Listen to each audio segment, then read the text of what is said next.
चला तर नमस्कार मैत्रिणींनो, आज आपण बनवणार आहोत नागलीचे व मैद्याचे पापड। जसे आपण तांदळाचे बनवतो ना खिशी घेऊन, तसेच हे मैद्याचे पापड पण बनवायचे आहे आपल्याला।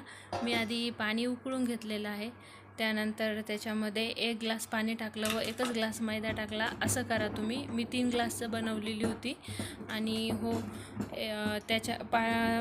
एकदा मैदा टाकल्याच्या नंतर आहे ना 5-10 मिनटं झाकण ठेवून द्यायचं। 5च मिनटं ठेवा। चांगलं वाफळलं ना त्यानंतर बेलण्याच्या साहाय्याने छान असं हटवून घ्या।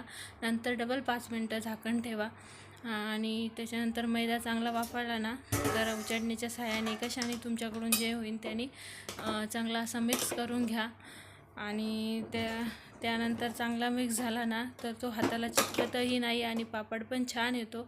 त्यानंतर एक कपडा ओला करून घ्या आणि त्याच्यामध्ये हे बॅटर टाकून घ्या। ते गरम असतं त्याच्यामुळे सांभाळून मैत्रिणींनो आणि मस्त असं मिक्स करून घ्या त्याला। आपण जसं गव्हाचं पीठ मळतो ना हे एकदम छान तसंच होतं, चिटकत पण नाही आणि काहीच नाही।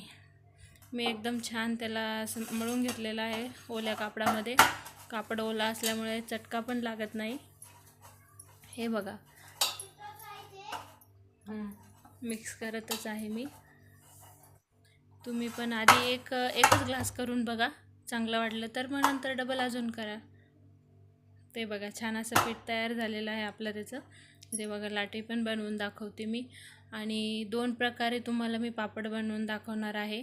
आपलं बेलण्याने ताटावर पण करून दाखवते आणि त्यानंतर आहे ना हे पापडाचं जे मशीन असतं ना त्याच्यावर पण छान होतं। पन्नी वापरायची, तेल नाही लावलं तरी पण जमतं, कारण तेल लावलं तर पापड वास मारतो। हे बघा मस्त असा पापड बनवलेला आहे ताटावर पण। आणि ताटावरचा जर तुम्हाला हार्ड वाटत असला तर मग त्या मशीनमध्ये बनवायचा। मशीनवर पण तुम्हाला छान असा पापड बनवून दाखवत आहे मी।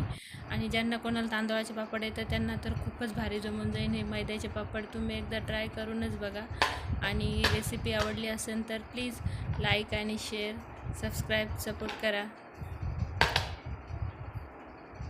राणी ब्युटी लाईफस्टाईल चॅनल आहे आपलं। हे बघा मशीनवरचा पापड पण खूप छान झालेला आहे आणि तुम्ही उन्हात पण वाळू शकता किंवा ऊन नसेलच तर मग फॅन खाली पण 2 दिवस मस्त वाळवू शकता। वाळल्याच्या नंतर तुम्ही हे बघा सगळे पापड माझे तयार झालेले आहे। त्यानंतर मी त्यांना थोडंसं ऊन पण दाखवलं आणि हे बघा आता तेलामध्ये तळून पण दाखवते। हे बघा एकदम छान असे खुसखुशीत पापड तयार झालेले आहे।